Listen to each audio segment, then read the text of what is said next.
Watson and Crick's illustration of the double helix DNA. So the main physical properties of DNA is that DNA consists of two polynucleotide chains, and these chains are spirally twisted to the right-handed direction. The strands both run antiparallel to each other because they both have opposite polarities. This means that one strand will run to 5 to 3, so the 5 will be up here, and then the 3 will be down here, whereas the other one will have 3 to 5. This will be shown clear on the next structure or diagram. Due to the turning of the DNA, there are deep wide grooves that are formed, which are called the major grooves, and then also there are narrow grooves formed too, which are called the minor grooves. And these are formed because of the DNA coiling, which acts as a site for DNA proteins, binding proteins, which are essential for processes like replication and transcription. Next is the chemical properties of DNA. Within the polynucleotide chains, there are 4 nucleotide bases like adenine, guanine, cytosine, and thymine, which are shown all here.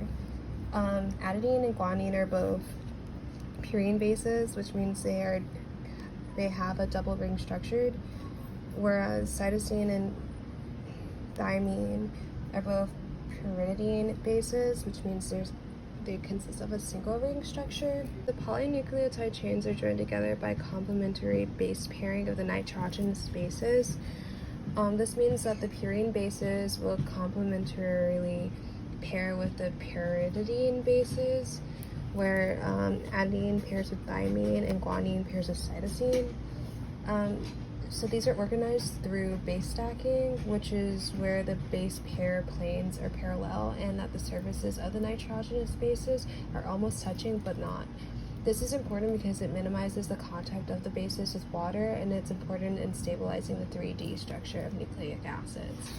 These nitrogen bases are then joined together by strong hydrogen bonds. Adenine and thymine are joined by 2 hydrogen bonds, whereas cytosine and guanine are joined together by 3.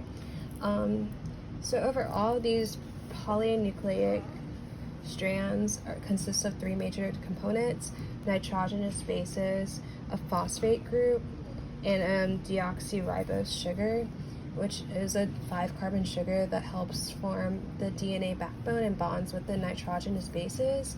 It's also numbered, or the sugars are numbered from 5' to 1'. 5' is where the phosphate group bonds or attaches to form a phosphodiester bond with the nucleic acids, which helps towards forming the sugar phosphate backbone.